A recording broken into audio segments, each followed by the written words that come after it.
नमस्कार मित्रों, मैं ब्रजेश आचार्य अलंकार लेकर के आपके समक्ष उपस्थित हूँ, जो समस्त टीजीटी, पीजीटी एवं अन्य प्रतियोगी परीक्षाओं के लिए महत्वपूर्ण है हिंदी विषय के साथ। तो अलंकार देख लेंगे। काव्य को सुंदरतम बनाने के लिए अनेक उपकरणों की आवश्यकता पड़ती है। इन उपकरणों में एक अलंकार भी है।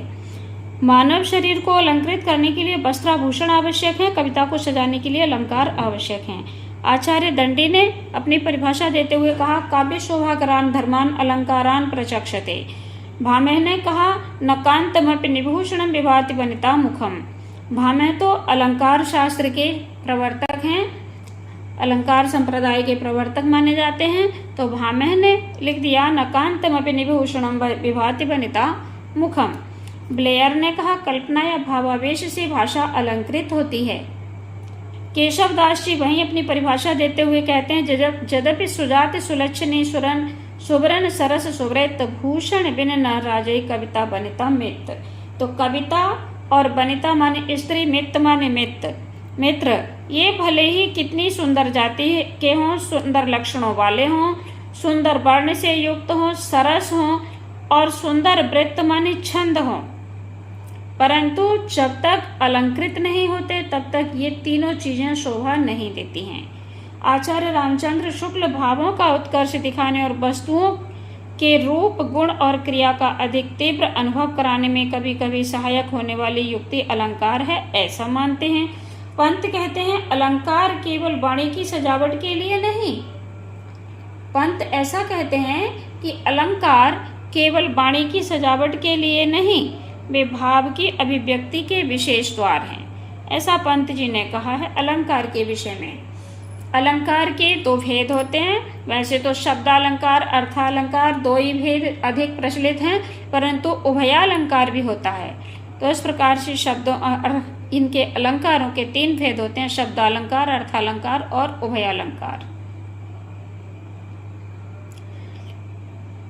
जहाँ शब्दों में चमत्कार पाया जाए वहाँ शब्दालंकार, जहाँ अर्थ में चमत्कार पाया जाए वहाँ अर्थालंकार होते हैं, और जहाँ शब्द और अर्थ दोनों में चमत्कार पाया जाए वहाँ उभयालंकार होता है।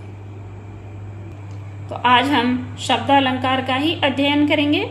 शब्दालंकार में सबसे पहले अनुप्रास आता है। जहाँ व्यंजनों की बार बार आवृत्ति हो वहाँ अनुप्रास अलंकार होता है। और इसके 6 का अनुप्रास, वृत्यानुप्रास, श्रुत्यानुप्रास, लाटानुप्रास, अंत्यानुप्रास 5 भेद हैं। उदाहरण देख लेंगे। पूत सपूत तो क्यों धन संचय, पूत कपूत तो क्यों धन संचय। तो यहाँ पा, ता, सा वर्णों की बार बार आवृत्ति हुई है, इसलिए यहाँ अनुप्रास अलंकार है।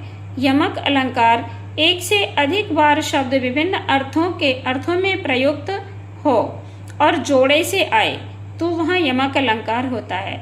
उधों जोग जोग हम नहीं, यहाँ जोग जोग शब्द जोड़े से आया है।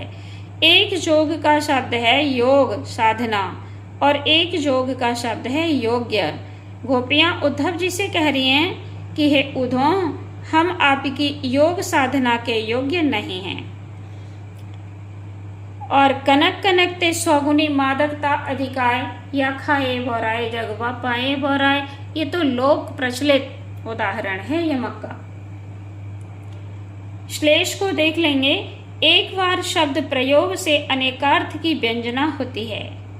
चिरजीवो जोरी जुरे क्यों न स्नेह गंभीर, को खटिए वृषभानुजा वे हलधर के वीर। तो वृषभानुजा और हलधर, इन शब्दों के दो अर्थ निकलते हैं। वैसे तो साधारण अर्थ अगर निकालते हैं तो वृषभानुजा गाय, हलधर माने बैल, और दूसरा अर्थ है वृषभ, वृषभानु प्लस जा। तो वृषभानु ये श्री राधा जी के पिता का नाम है, जा माने पुत्री। तो वृषभानु प्लस जा अर्थात वृषभानु जी की पुत्री श्री राधा, और हलधर का एक अर्थ बलराम भी है। तो इस प्रकार से शब्द एक ही हैं और अनेक अर्थ निकलता है जहाँ, तो वहाँ श्लेष अलंकार होता है। और दूसरा एक उदाहरण, रहमन पानी राखी बिन पानी सब सोन, पानी गए न उबरे मोती मानुष चोन। ये उदाहरण भी अच्छा है। वक्रोक्ति, वक्रोक्ति अलंकार जो है वो शब्दालंकार के अंतर्गत आता है, इसे भी देख लेंगे। वक्ता के आशय से भिन्न अर्थ की कल्पना, इसे जहां वक्ता के आशय से भिन्न अर्थ की कल्पना होती है वहां वक्रोक्ति अलंकार होता है। इसके दो भेद होते हैं, काकु वक्रोक्ति तथा श्लेष वक्रोक्ति। जैसे को द्वार पे हरि, श्री राधा कह रही हैं द्वार पे कौन है, तो भगवान श्री कृष्ण बाहर खड़े हैं तो कहते हैं मैं राधे। हरि का अर्थ बंदर भी होता है और हरि मानी भगवान भी होता है। तो कृष्ण कह रहे हैं क्या वानर का काम यहाँ, यहाँ वानर का क्या काम है हे राधे, मैं हूं। तो इस वीडियो में हमने शब्दालंकार को पढ़ लिया। अब मिलते हैं अगली नई वीडियो में अर्थालंकार के साथ। तब तक के लिए जय हिंद, जय भारत।